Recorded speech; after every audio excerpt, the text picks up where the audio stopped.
નમસ્કાર ખેડૂત મિત્રો, જય કિસાન જય ભારત। ખેડૂત ભાઈઓ, આજે તારીખ 19 જાન્યુઆરી 2025 રવિવારનો દિવસ છે। આજના દિવસે આપણા તમામ માર્કેટિંગ યાર્ડોમાં ખરીદ વેચાણના કામકાજ બંધ હોય છે। ઘણા દિવસથી આપણે જોઈએ છીએ કે આપણા દરેક વિડીયોની નીચે કેટલાક ખેડૂત મિત્રો કે જેમને જીરાનું વાવેતર હોય, અગર તો ગયા વર્ષનું જીરું જેમની પાસે સંગ્રહિત અવસ્થામાં પડ્યું હોય, આવા ખેડૂતો જીરાના બજાર વિશે સવાલો કરે છે। જીરું આ વર્ષે જે રૂપમાં આપણી પાસે ભેગું થયેલું છે, અગર તો આપણે ઉત્પાદિત કરેલું છે, એ આંકડાઓની સ્થિતિમાં ક્યાંક બજારે ભ્રમ ઉભો કર્યો અને સૌથી વધારે ભ્રમ આપણે ખેડૂતોએ ઉભો કર્યો। અને એ જે ભ્રમ ઉભો થયો આપણો, કડવું લાગે આપણા ખેડૂતોને કેટલાક મુદ્દાઓ ઉપર, તેમ છતાં પણ જે તથ્યો હોય છે એ તથ્યો હોય છે અને એ તથ્યોને આપણે સમજવા પડશે। મિત્રો, જીરુમાં ખેડૂતોએ ભ્રમ કયો ઉભો કર્યો? તો જીરુમાં ખેડૂતોએ જે ભ્રમ ઉભો કર્યો એવો હતો કે જ્યારે બજારની સ્થિતિ એકંદર નબળી હતી, વધારે પડતી નબળી, ઓગસ્ટ મહિનો, સપ્ટેમ્બર મહિનો, તો એ દિવસો દરમિયાન ખેડૂતો પણ એવું કહેતા હતા કે હવે ખેડૂતો પાસે માલ જ નથી। પણ હકીકતમાં એવું બનતું હતું કે 2-4-5 દિવસ માલની બજારમાં ઘટ દેખાય, ઓછો માલ આવે અને 50 રૂપિયા બજારમાં સુધારો થાય તો બીજા જ દિવસથી બમણો માલ બજારમાં આવવા માંડે। ગયા વર્ષના વાવેતરમાં, એટલે કે વર્ષ 2024 નું વાવેતર અને ઉત્પાદન, બજારનો જે અંદાજનો આંકડો હતો એ લગભગ 6 લાખ ટન આસપાસનો હતો। હવે નવેમ્બર મહિનો પૂરો થતા સુધીમાં આપણા દેશના બજારોમાં 6 લાખ ટનથી વધારે જીરું તો ખેડૂતોએ વેચી દીધું હતું। અને ત્યાર પછી પણ રોજે રોજ એ જ પ્રમાણે જીરાની આવકો ચાલુ રહી। 2 દિવસ 5 દિવસ આવકો થોડી થોડી ઘટતી જાય, બજારમાં 50 રૂપિયાનો સુધારો આવે એટલે તરતો તરત આવક પાછી આસમાને પહોંચી જાય, ફરી પાછું બજાર ડૂબે। અને હજી આની આ જ પરિસ્થિતિમાં આપણા જીરાનું બજાર ચાલી રહ્યું છે અને સાથે સાથે આપણા ખેડૂતો હજી પણ મોટા પાયે માલ સંગ્રહી અને બેઠા છે અને મોટા પાયે માલ બજારમાં આવે છે। સારી વાત છે કે ખેડૂતોએ ખૂબ પાક્યું છે, પણ જેટલું પાક્યું છે અને આપણી પાસે જેટલું હોય છે એનો એક અંદાજ બજારને ખરેખર મળે તો એના આધારે બજાર પોતાની સ્થિતિ નક્કી કરે અને લાંબા ગાળાની સ્થિતિનું એક ચિત્ર બજારમાં બને। પણ આપણે પણ એવું નથી બનવા દેતા।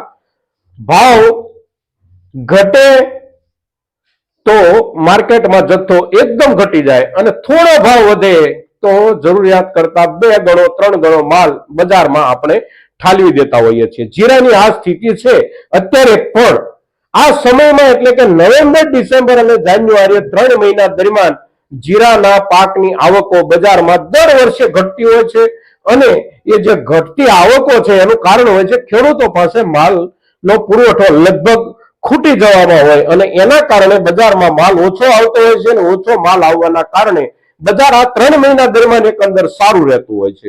કોઈ વર્ષમાં વધારે ઉત્પાદન હોય ત્યારે આ મહિનાઓ દરમિયાન પણ માલ પૂરતા પ્રમાણમાં આવતો હોય। આ વર્ષમાં પણ એવું બન્યું, પૂરતા પ્રમાણમાં માલ આવ્યો, બજારને જેટલો ખરીદવો હતો એના કરતા પણ વધારે માલ નિરંતર આવતો રહ્યો છે। હવે હજી જૂનો માલ આપણી પાસે ખૂટો નથી અને નવો માલ આવવાની શરૂઆત ફેબ્રુઆરી મહિનાથી થઈ જશે આપણા દરેક ખેડૂતો પાસે। અને વાવેતરના હિસાબથી જોઈએ તો વાવેતરના આંકડાઓ કેટલાક વિસ્તારના ઘટેલા બતાવે છે, પણ જે વિસ્તારમાં વાવેતર છે એ વિસ્તારમાં ખેડૂતની કાળજી અને સારું વાતાવરણ, આ બંને જ્યાં ભેગું થયું છે ત્યાં ઉત્પાદન ખૂબ ઊંચું રહેવાની પણ શક્યતાઓ છે।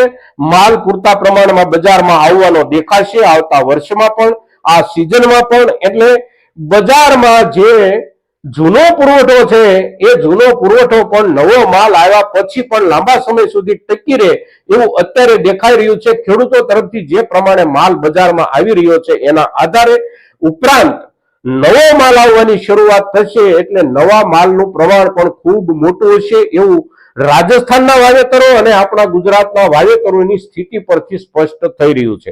અત્યારે જે રૂપમાં આપણા જીરાનો પાક છે એ જ રૂપમાં આપણો પાક સારી રીતે જો પાકી જાય છે તો ગયા વર્ષના ઉત્પાદનના આંકડા સુધી જ આપણે પહોંચી જવાની શક્યતાઓ આ વર્ષમાં પણ દેખાઈ રહી છે।